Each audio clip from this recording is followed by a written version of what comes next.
So today I'm going to talk about something that I talked about yesterday in Leisure World in Seal Beach to my peer group. And it was about me coming to Buddhism in the 70s. And I thought back about this, and it came to me that at that time, for me, Buddhism was Buddhism. In the same way, Christianity was Christianity. And it wasn't much later, maybe a few months into my studies of Buddhism, that I realized there are different kinds of Buddhism. And I thought to myself, well, how could that be? And then I thought, well, I wonder if Christianity has different kinds of Christianity, and they do too. So the puzzle became more and more complex, wanting to find out what was Buddhism. So we have this guy who was born like 2,600 years ago, Siddhartha Gautama, and they say he was the 28th Buddha. And the 29th Buddha will be Maitreya Buddha, he's in Tusita heaven right now, waiting to come down as soon as the last person who knows Buddhism on earth dies. But we're doing pretty good. We have a lot of people that know about Buddhism, so it's going to be a while before he shows up. And we don't know how long it'll be until the first woman Buddha shows up. How does that work in? So he started the wheel of Dharma turning again. He rediscovered Buddhism and rediscovered meditation and rediscovered nirvana and achieved nirvana. The end of suffering, the end of all future rebirths, and the end of karma. Pretty remarkable. But now, as he was dying, a vast army of monks were around him. And he warned them. He said, I'm 80 years old. I had some bad food. I got food poisoning. I'll be dead soon. Does anybody have any questions before I go? Not one question was asked. There was silence. And he died. But shortly after he died, a bunch of monks got together and said, I wonder about this. I wonder about that. I wish we had asked him this question or that question. So 18 different schools of Buddhism arose in the world after the death of the historical Buddha.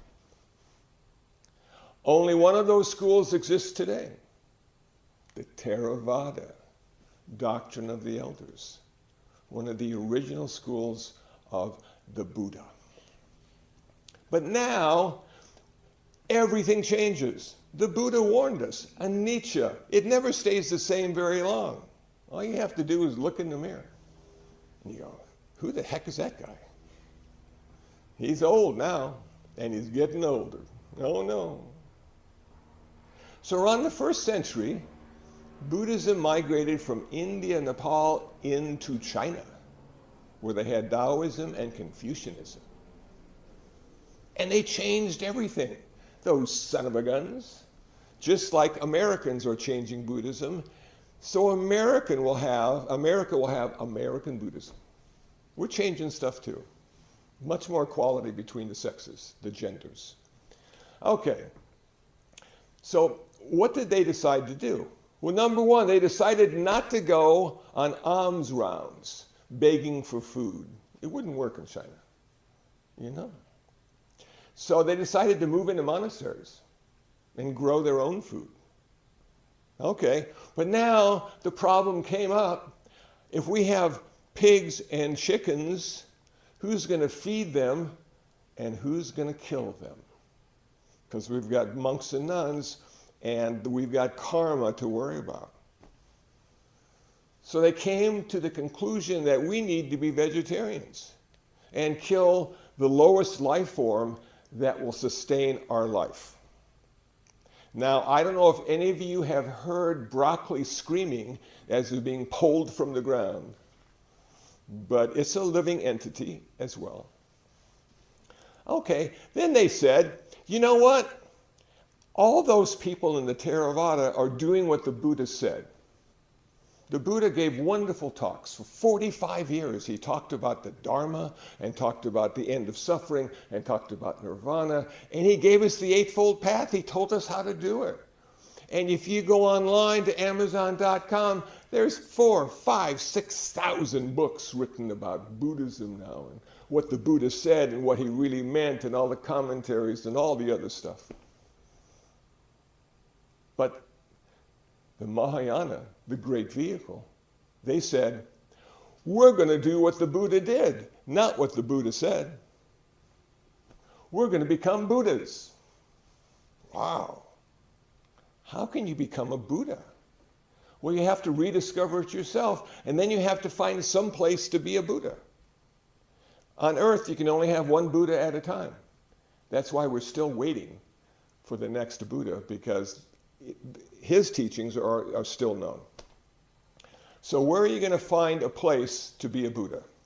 And the Mahayana said, even a dust mote floating in the air, you could find a Buddha. You don't need a whole planet. All you need is a people. And there's suffering there too. And you could be of service then. And they said, we don't want to be arhants. We want to be bodhisattvas. We want to save all sentient beings from their suffering. Now, I read that and I'm thinking, are you kidding me? At the time, there were 7 billion people. Now we got 8 billion people. And pretty soon we'll have 9 billion people. And every one of those people, those persons, those men and women, are suffering. How could we save all sentient beings from suffering?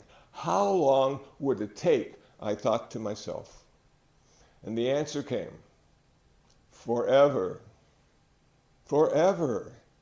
They may never become an arhat or totally enlightened and achieve nirvana, because they're going to be out there busy helping people and animals from their suffering. And then yesterday somebody said, well, Kusala, what does the suffering look like? Can you tell me? Can you tell me what color suffering is? Can you tell me how it smells? Can you tell me what it sounds like? Can you tell me what it looks like? I said, no, I can't. I've never seen suffering. I've only seen people reacting to suffering. Well, how does that look? I said, it looks terrible. Nobody's happy when they're suffering. It's not a good thing to see. And everybody's suffering all the time. And you don't need really big suffering. You can have little teeny suffering too. You can have a bad hair day, and it just ruins your day. You go, man, I'm doing good. But there are a lot of people who might want to work on their hair. So you go, okay, so suffering you can't see, but suffering you can feel. Suffering you can experience. And we want to help all those people who are experiencing suffering and help them end that experience. Turn it into something else. So, is there a difference between pain and suffering? I said to myself. Yes, I said back to myself. I often talk to myself. Now that I know there isn't one, I don't feel bad. There is a difference between pain and suffering. Suffering is optional. Pain is not optional. If you have a mind and you have a body, you will have psychological pain and you will have physical pain, but you don't need to suffer. Okay, so can you test that theory out? Yes, you can. Meditation, the perfect vehicle for testing out suffering. You sit on a hard floor, on a thin mat, with an overly stiff cushion, and you sit there, and you sit there, and you sit there, and you've got nothing to do. You're not going to look at your cell phone. You're not going to watch the Olympics. You're not going to do anything except sit there. And then you start thinking about all the stuff. And you go, oh man. And some of the thoughts are good and most of them aren't good because you can't figure out why you need to sit on the floor and suffer to understand suffering. But you do. You need to watch it arise, exist. Arise, exist.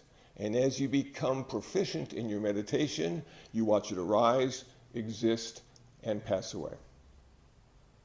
You watch it pass away. You don't need to hold on to cling to the suffering. It doesn't need to be part of you any longer because you figured out how to let go of the suffering and come to a place of balance and equanimity. Not indifference, but balance and equanimity. So now you see how it works in the meditation hall, and you go out into the real world, and now you're on the 405, and somebody cuts you off, and you start to suffer psychologically because now they've invaded your lane at 65 miles an hour. And you curse them, and you put your fist in the air, and you wish they never were born. And then you remember the meditation hall, and you realize that anger and hatred can be optional. And then you do a loving kindness meditation for them. May they be happy, peaceful, free from suffering. Oh man. May I be happy, peaceful, free from suffering. Oh man. And it goes away. And you go, okay, it works. That's how it works. I don't need to smoke pot, take pills. I just need to be aware. I need to be aware. I need to be able to see myself go into those mental states. And now I know there's something I can do about it. Okay, so all these little bodhisattvas, man, they're out there. Men, women, they're out there. And they're helping others understand about suffering and how to end suffering. And somebody yesterday said, well, you know, if you become a bodhisattva, is your job to save the world? I said, no, you can't save the world. The world's always been messed up. It's always been this way. We're not there to save the world. We're there to save people from suffering. That's it. It's a big difference. So now you have two people. They haven't eaten in 10 days. Which one do you feed? One is fasting, one is starving. The bodhisattva would say, well, the one that's fasting, they want to be hungry. They want to see what that's like. But the one that's starving doesn't. I'm going to feed them. Simple act of kindness to say, okay, I got a couple extra bucks, I'll buy him some food. And the other one, the one who's fasting, I'll wish them well and hope they learn what they want to learn from not having food. Okay. So see, the bodhisattva is very specific in what they're going to do and how they're going to do it. It's all about the suffering and the end of suffering. And if somebody seems to be suffering and they're not, we just let them suffer because that's what they want to do. Like maybe climb a giant mountain and get to the top. And it's cold and it's windy and there's 100 people up there and they're climbing and they're climbing and they get to the top. And it must be just cruel on their body and mind to do that. But for some reason, they felt it was necessary to climb that mountain. And Mount Everest, they have a bunch of dead people up there, you know, who didn't make it. They died on the way to the peak. They were highly motivated. They were intelligent. They had a lot of money because they could afford to go and climb Mount Everest, and they died.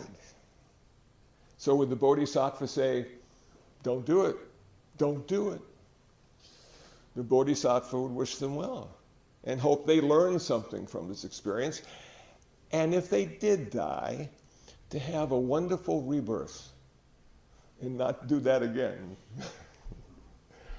So it's a real difference. Now, to become an arhat, there's 4 stages.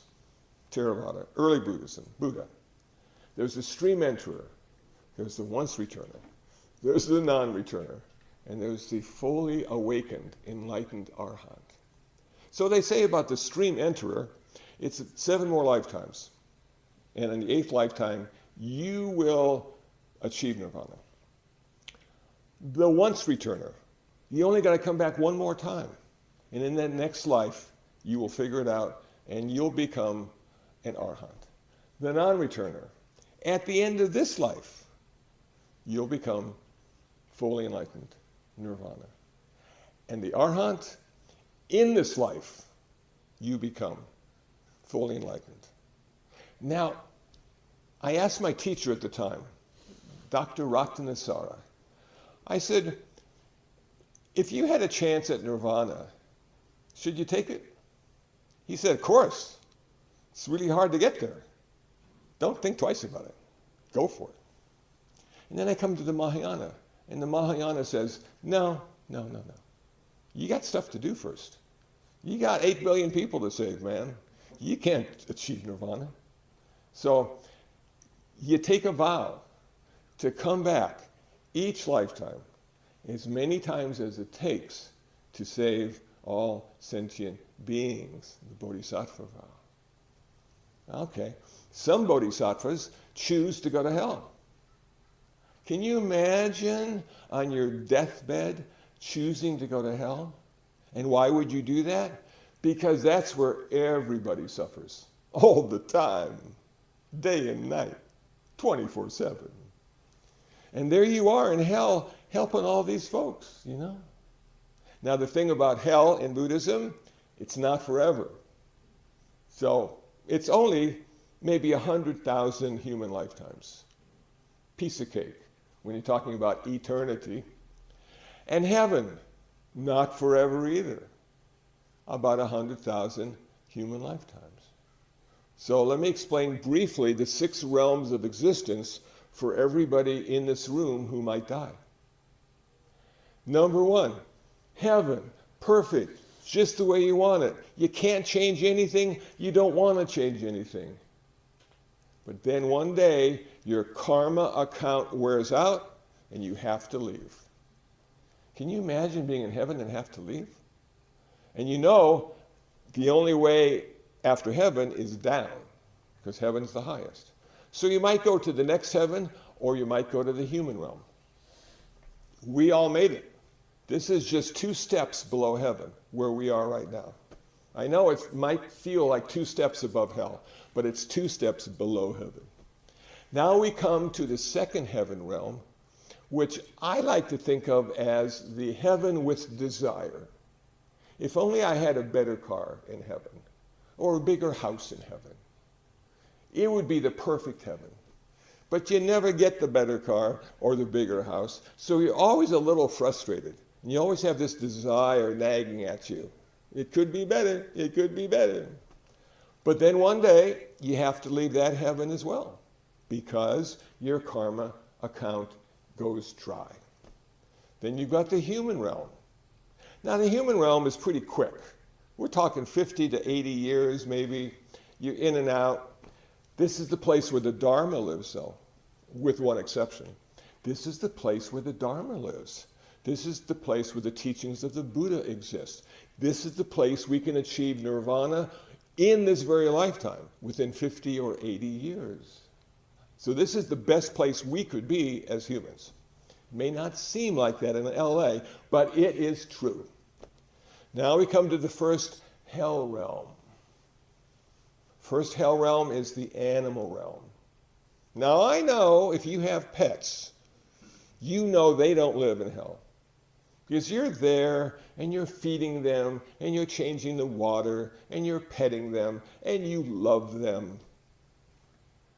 But the problem with the animal realm is they only want to do 3 things. They want to sleep, they want to eat, and they want to have sex. And that's all they do. All day, all week, all month, their whole life. Okay, now we come to the next hell realm, which is called the hungry ghost hell realm. Giant creatures, 12 to 15 feet tall, giant bodies, pinhole for a mouth. And no matter how hard they try to put the food through the mouth, to fill their giant empty belly, they never succeed. They're always hungry. They're always a little weak. They're always a little uncomfortable. And now we come to the worst hell of all. And this is where you get a body, sort of like the one you have right now. And you're walking through the park, and it's a beautiful day. And the birds are chirping, and the squirrels are running. And all of a sudden, a tree limb falls and kills you right on the spot. And then miraculously, you're reborn again, right in that very moment. So you can be killed again, and killed again, and killed again. And finally, after you've been killed enough times, you get to be reborn out of that hell realm into a higher realm, hopefully the human realm. So it's just an amazing journey when you start to study Buddhism. And the third school is Vajrayana, the Tibetan Buddhists, who have used a little Theravada, who have used a little Mahayana. They have the Bon religion, which is sort of mystical, schmystical, and they've stirred it all up, and they have their own special way of doing stuff. And they really have cool robes. Burgundy with orange trim, really looks good.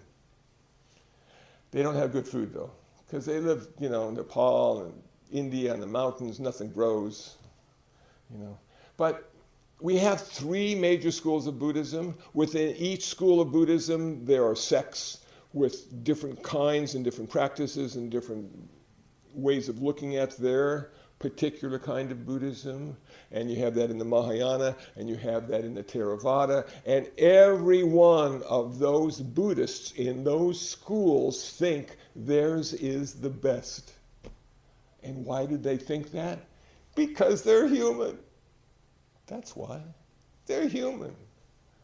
We wouldn't do it if it wasn't the best thing. So whatever you choose, it will work for you, because we're all unique and different.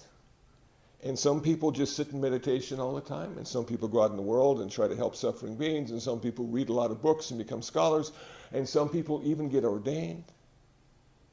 Reminds me of the Dalai Lama in UCLA. He was giving a talk. I happened to be there. It was a cool experience, packed auditorium.